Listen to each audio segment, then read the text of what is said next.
We're grateful that MTC's here and the compassion they have on the folks they're responsible for. He believes the issues at the facility really boiled down to understaffing. He had legs and fingers a year ago, but he lost them when he got gangrene in the prison. They gave him the equivalent of a couple of Motrin and told him to go away. Years in solitary confinement, prisoners so desperate for medical care, they set their own cells on fire in order to get the guards' attention. Amputations caused by completely preventable gangrene, systemic neglect, healthy profits. It's For-Profit Prisons Part 2. The footage, blurred and redacted by state authorities, shows officers repeatedly kicking and punching Brooks in the legs and chest and trying to jam an object down his throat.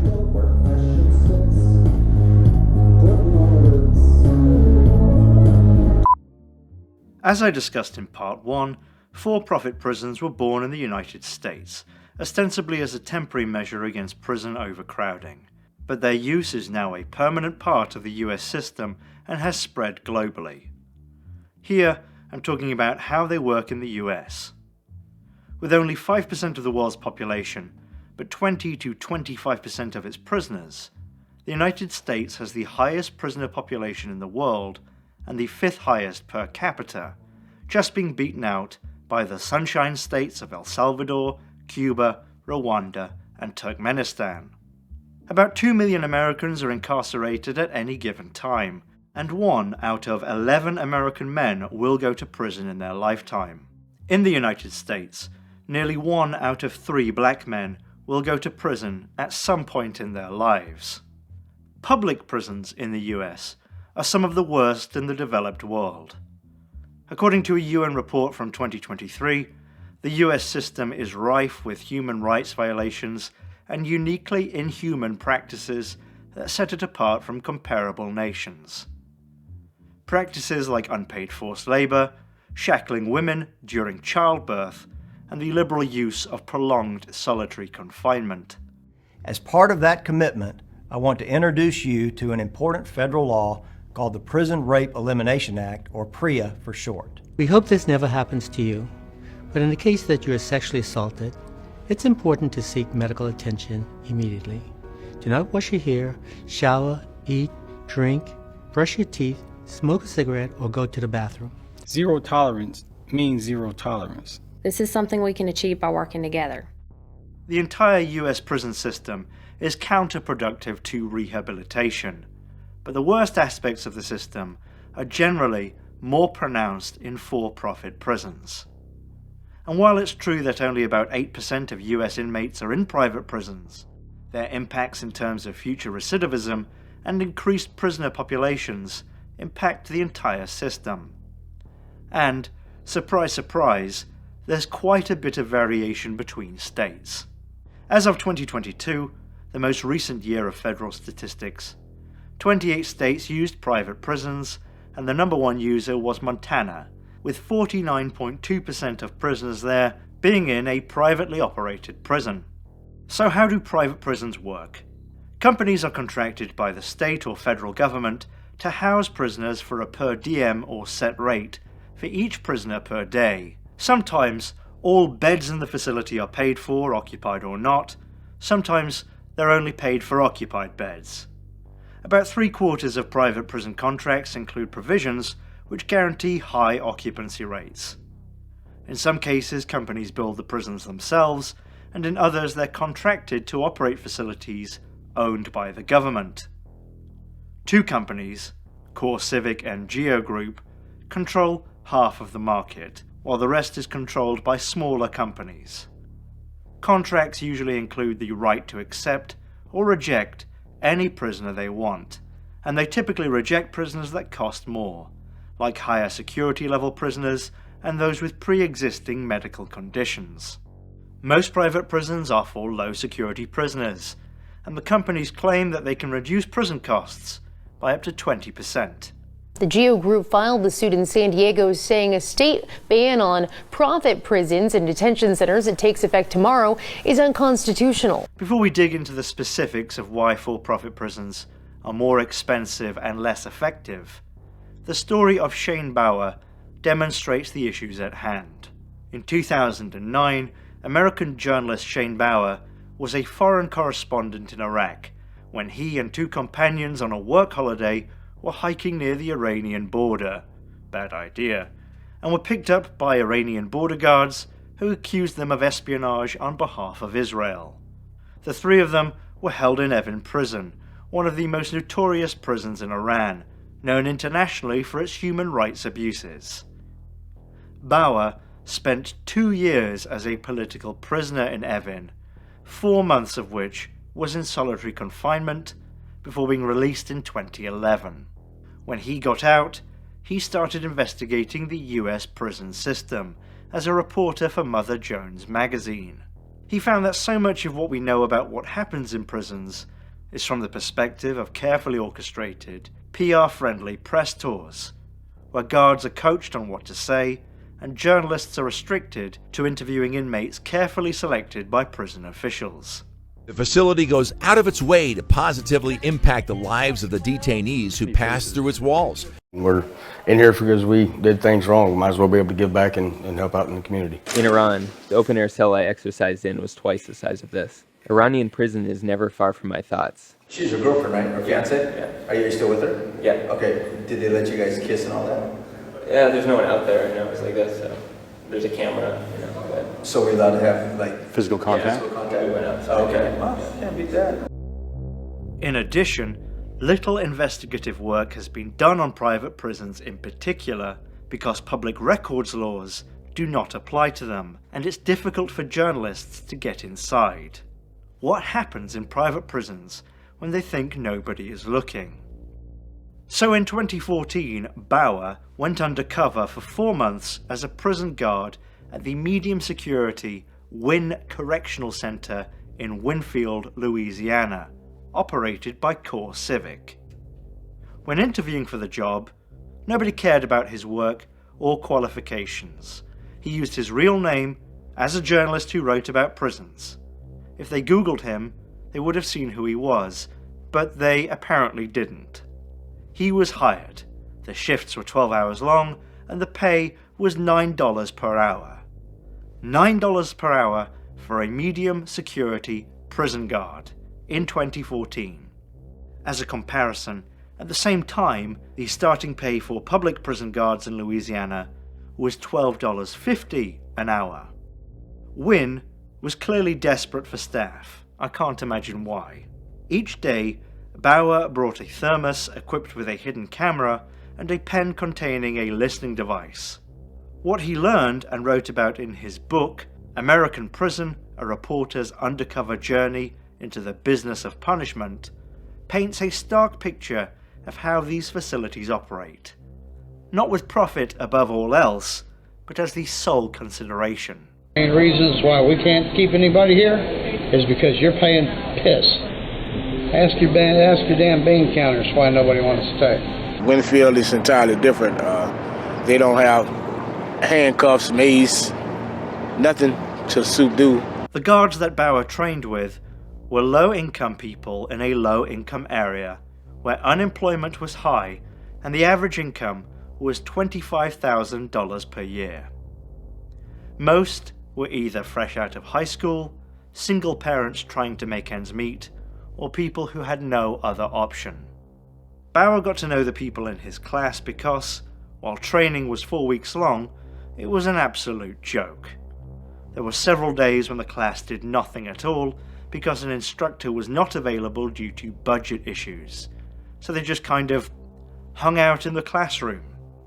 Sometimes they watched a video. When an instructor was available, they gave advice like, "You don't get sick days, so try not to get sick. Don't eat the food the prisoners eat. Lawsuits are bad for profits, so know how to follow the rules.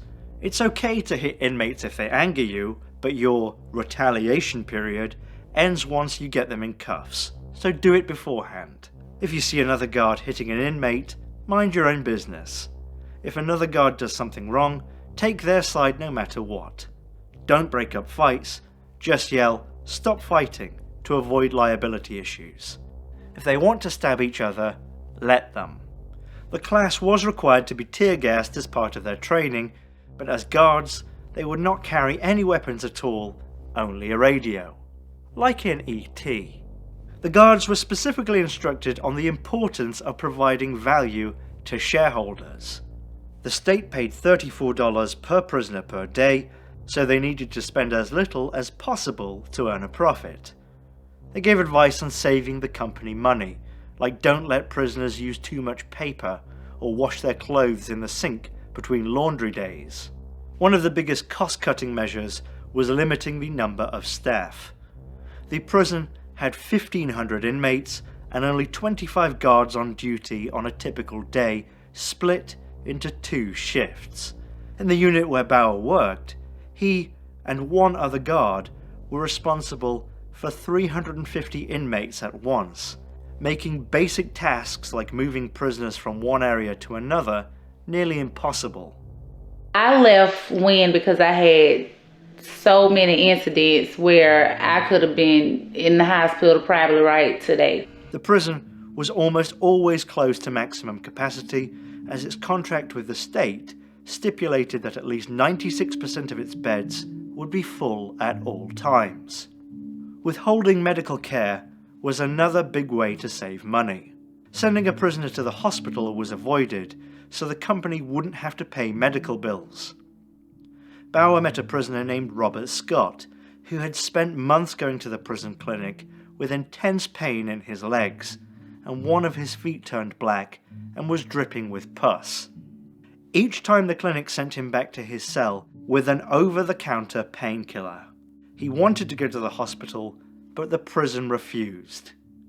When he finally received medical care, he was diagnosed with gangrene and his legs and fingers were amputated. The people that are working there as nurses and all that, they're really not that qualified. I did some background checking on them, and one of them was a pediatrician who had lost his privileges to treat children. Rehabilitation services were also a target for cost cutting. Classes and work programs were frequently cancelled due to staffing issues. Many prisoners were clearly mentally ill but received no treatment. The entire prison of 1,500 inmates had a single psychiatrist on staff part-time. Bauer saw one prisoner who had been in solitary confinement on suicide watch, who had gone on hunger strike many times demanding mental health care. But there was a 2-year wait list for services, and that man ended up committing suicide. Bauer often heard guards and prisoners commiserating over their shared hatred of CoreCivic, with both sides aware of their mutual exploitation for the sake of profit. He notes there was a strange camaraderie between prisoners and guards. They were from the same economic class, and some were even friends from childhood. At the end of his undercover work, Bauer concluded that the prison where he was detained in Iran was more controlled, less chaotic, and much less violent than the CoreCivic prison where he worked. Bauer's experience was not unique. It is emblematic of the for-profit system in its entirety. But they're supposed to be up to 20% cheaper than public prisons. That's the corporate selling point. Sure, the conditions are appalling and are long-term bound to cause recidivism, but that's not our problem. Are they cheaper? This question has been explored since the advent of the industry in the 1980s. In 1996, the US Government Accountability Office published a report reviewing 5 studies on the operational costs of public versus for-profit prisons. 3 of the studies showed no significant difference. One showed a 7% saving for a private facility. Another showed a for-profit facility that was more expensive than one public facility, but not another. The results were deemed inconclusive and difficult to generalize because of data limitations. In 1999, a meta-analysis from the University of Cincinnati found 3 factors that were strong predictors of a prison's cost per inmate. First, the inmate population, where bigger prisons cost less to house each prisoner, because they have an economy of scale. Second, the age of the facility, where older prisons cost more to operate. And third, security level, where higher security prisons are more expensive. Whether a facility was public or private was not a significant predictor of the cost per inmate. In 2001, the US Bureau of Justice Assistance released a report which found that private prisons can achieve modest cost savings, at least initially, solely by reducing staff, but that the industry's promise of saving 20% over public prisons had not materialized. A 2012 study found that private prisons in Mississippi are more expensive, costing $46 per inmate per day versus $35 to $40 in comparable public prisons. Another study from Temple University, published around the same time, found cost savings of about 14% for minimum security private prisons in Arizona. The study was widely cited by the private prison industry until it came out that the research had been funded by the three biggest companies. That sort of duplicity isn't unusual in the private prison industry. Long-time viewers might think that sort of duplicity isn't unusual for any industry. Oh, the cynicism. A 2014 report from the non-profit In the Public Interest looked at 40 studies from 5 different states and found that companies pitching private prisons use deceptive methods of calculating their costs, artificially making them look cheaper than they really are. In all 5 states, the promised cost savings never happened. This is a recurring theme in research favourable to the industry, cherry-picking data, comparing low-security private prisons with high-security public prisons, all sorts of things that skew the results in their favour, especially to people who aren't really paying attention or are already on board. The thing that you need to understand about CoreCivic is that they do not care when inmates in their custody die. In a new lawsuit, he calls the center severely understaffed and Tennessee's most dangerous and notorious prison. Inmates are dying in their care who should not be. These are preventable deaths, and they would not be occurring if CoreCivic cared enough to staff its facilities. But the problem is they don't, and nobody is making them.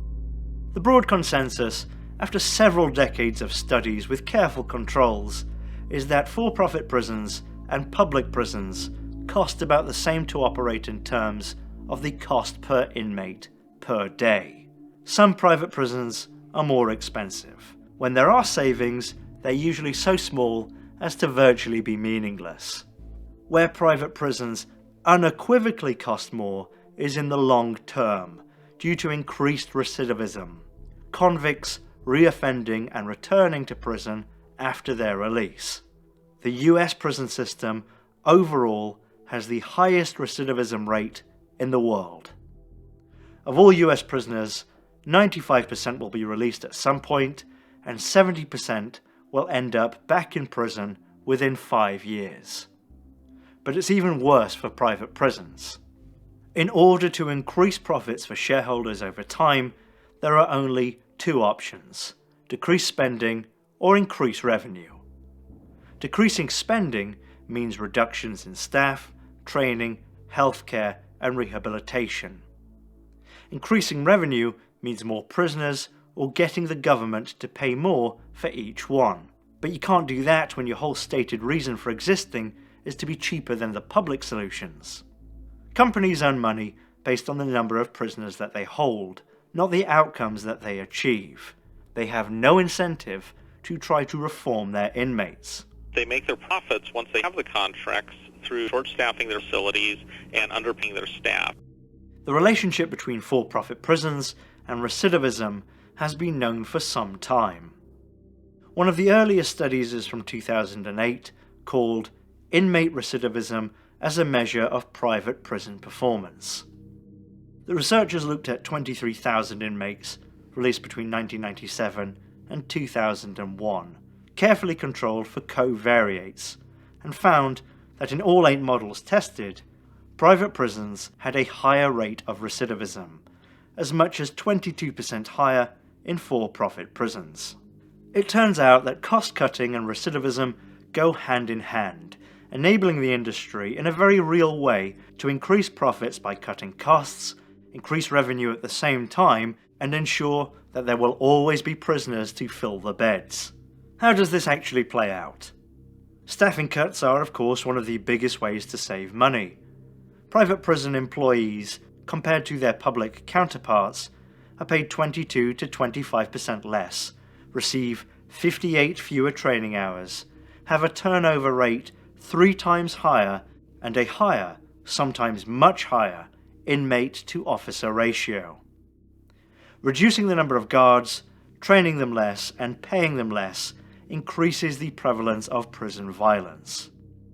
In private facilities, inmate-on-inmate violence is 65% higher, and guards are 49% more likely to experience violence.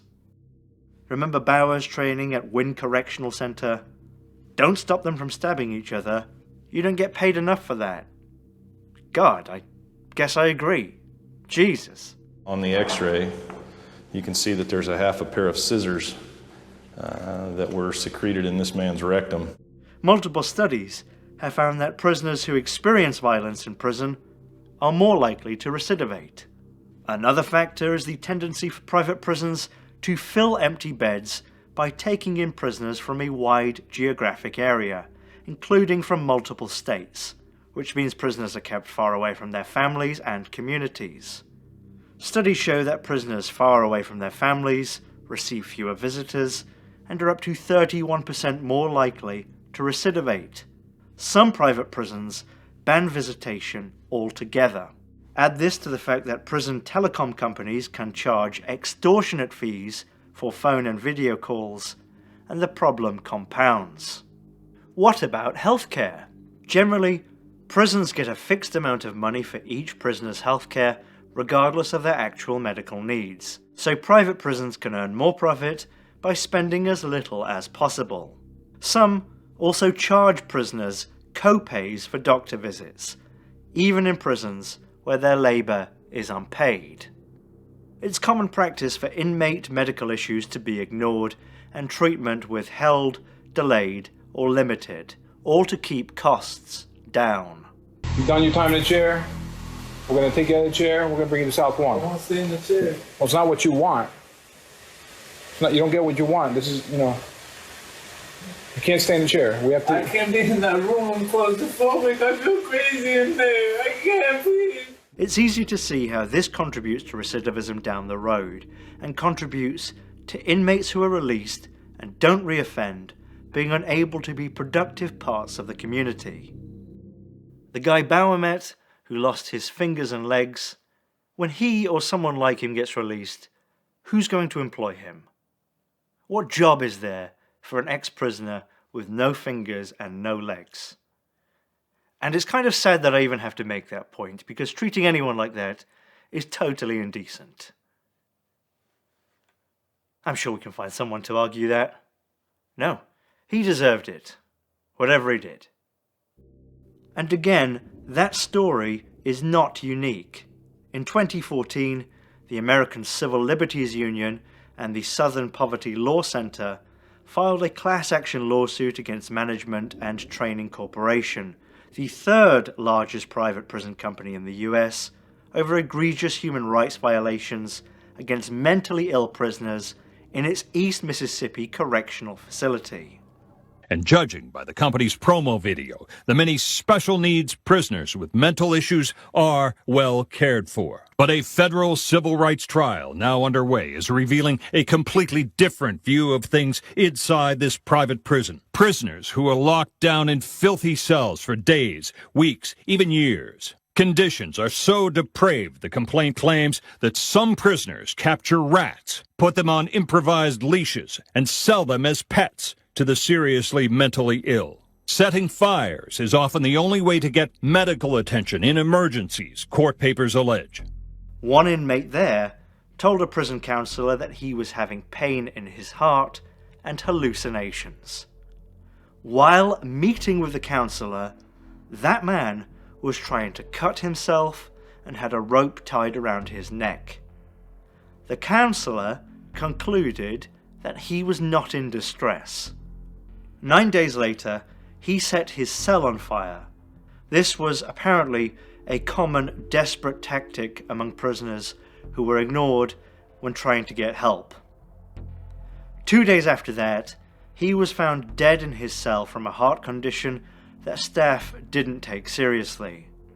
His medical records contained an entry listing his vital signs as stable at a time when he had been dead for 10 hours.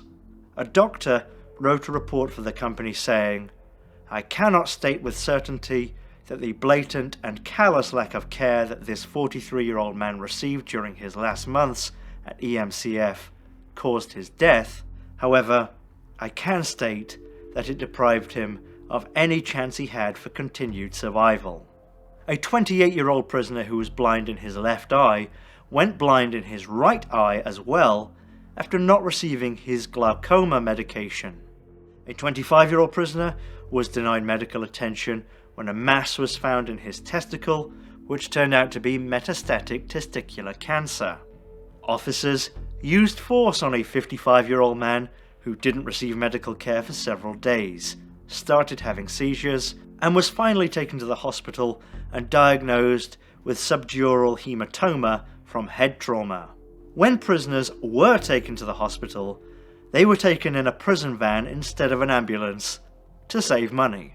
An expert who reviewed the prison's medical records found them incomplete, unreliable, and in many cases, fabricated. Deplorable conditions were pervasive throughout the East Mississippi Correctional Facility. Broken toilets, cells with broken locks, prisoners who went weeks without access to showers, prisoners locked in solitary confinement cells with broken or missing bulbs in complete darkness for weeks or months at a time, floors and walls covered in urine, feces, and blood for days at a time, showers with broken lights and exposed electrical wires.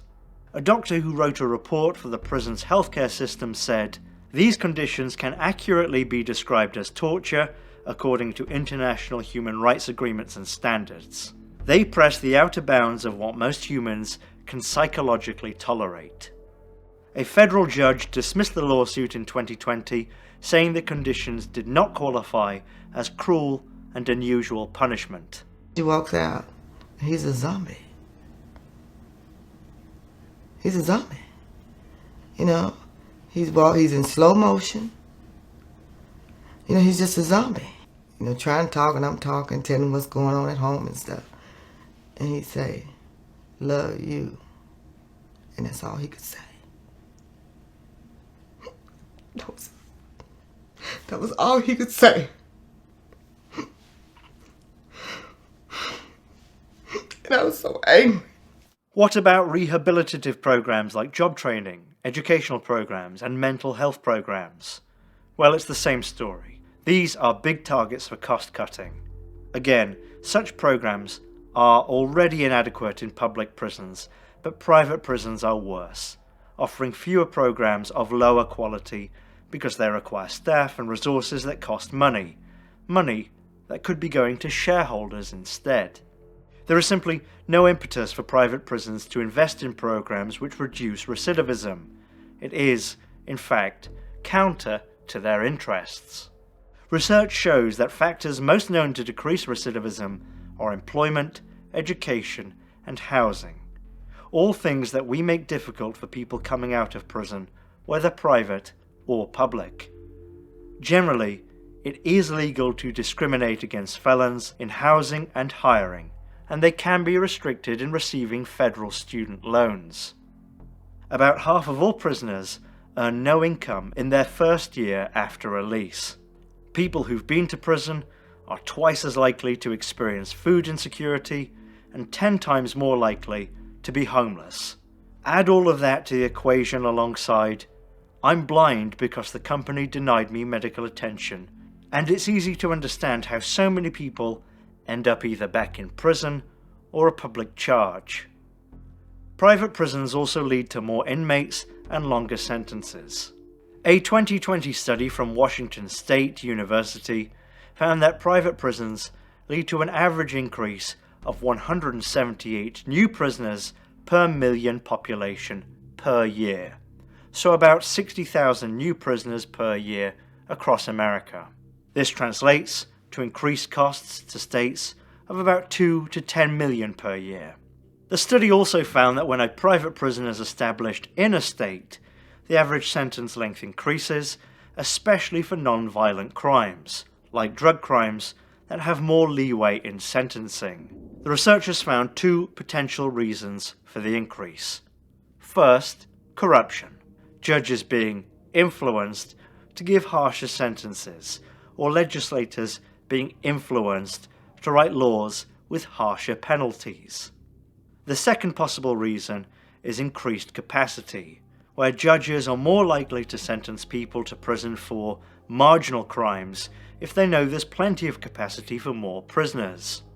The researchers warn that states which have a problem with corruption should be careful with opening private prisons. I assume that means every state. There is also a bigger question to consider here, and that's the goal of imprisonment. The answer is fourfold. Retribution, to punish criminals. Incapacitation to protect the public by removing criminals from society. Deterrence, discouraging people from committing crime. And rehabilitation, reforming prisoners so they won't reoffend. The idea that prison deters crime comes from the 1700s, with the concept of the rational criminal, the idea that criminals logically analyze the costs and benefits of committing crime and only proceed if there is a net benefit. If punishments are harsh enough, people would choose not to commit crime. This theory fell out of favor in the mid-1800s, but experienced a revival in the late 1960s and became a critical part of tough-on-crime policies ever since. Today, a vast body of research shows that incarceration has little to no effect on deterring crime. A 2021 meta-analysis of 116 studies found that prison time did not, under any circumstances, reduce a criminal's risk of future crime, and in some cases, it actually increased it. Instead, it found that longer, harsher sentences actually increase recidivism. Research shows the biggest deterrence to crime is the perpetrator's certainty of being caught. When it comes to rehabilitation, there is a pervasive view that pain, suffering, and trauma is conducive to prisoner reform. But research shows that the opposite is true. Trauma experienced in prison increases recidivism. This isn't an ideological stance. This is statistically backed up. It's a lot easier to traumatize people than it is to educate and reform them, and we are traumatizing a lot of people. I can't breathe! I can't breathe! 80,000 US prisoners are in solitary confinement at any given time, and over half of them are kept in solitary for 15 days or more, which the UN defines as torture. Research has shown that prolonged solitary confinement can lead to significant psychological distress. The absence of meaningful human contact can cause inmates to lose their sense of reality, leading to a breakdown in their ability to cope with their environment. About 25% of that group are kept in solitary for more than a year, and 3.7% are kept in solitary for more than a decade. In his book, Shane Bauer noted that solitary confinement is often used as the default, cost-cutting measure for mentally ill inmates in private prisons. If you're not crazy now, wait until you've spent a year in a tiny room with nothing to do. That'll help society. I think it's important to consider why so many people are in prison. It's not all rapists and murderers. Using the Bureau of Justice Statistics definition, violent crime includes murder, manslaughter, assault, rape, and robbery. About 60% of people in state prisons are there for violent crime. In federal prisons, it's only 7 to 13%. Nationwide, 1 in 5 incarcerated people are locked up for drug offences, and the vast majority of those are for drug possession. 7 times more people are locked up for possession of drugs than for selling them. In federal prison, about half of all inmates are there for drug offences. About half of federal and state prisoners meet the criteria for a medical diagnosis of substance use disorder. The most effective treatment is medication-assisted treatment, but only 10% of state prisoners and 1.5% of federal prisoners receive it. Getting these stats on for-profit prisons specifically is difficult because they don't have the same reporting requirements. However, they generally have a higher proportion of inmates doing time for drugs. I think it's also important to consider the way mental illness has been criminalized. In the 1950s and 60s, there was a push to de-institutionalize the mentally ill and remove federal funding for long-term psychiatric care. As the number of people institutionalized for mental illness declined, the prison population increased. Today, the US suffers both a mental health crisis, with almost a quarter of Americans suffering from a mental health condition, and a crisis in the number of available psychiatric beds. In 1955, there were over 500,000 psychiatric beds. By 2014, it was down to 40,000, despite the population more than doubling. Private mental health facilities that still exist often do not accept insurance and cost between $15,000 and $60,000 for a typical stay of 1 month. Facilities that do accept insurance typically have out-of-pocket costs of $3,000 to $15,000 per month. In US prisons, about half of all inmates have been diagnosed with a mental health condition. Up to 7% of prisoners have schizophrenia. The US has replaced psychiatric care with prison. We probably average about 20 of these a month. So. In addition, it's estimated that between 2 and 10% of prisoners are actually innocent, with variation depending on the type of crime. That means between 46 and 100,000 innocent people are in prison right now. On death row, for every 8 prisoners that are executed, 1 is exonerated. Not given clemency, found completely innocent. And black Americans are not only overrepresented in the prison system at 40% of all prisoners, but are also more likely to be wrongfully convicted, making up 60% of all DNA-based exonerations.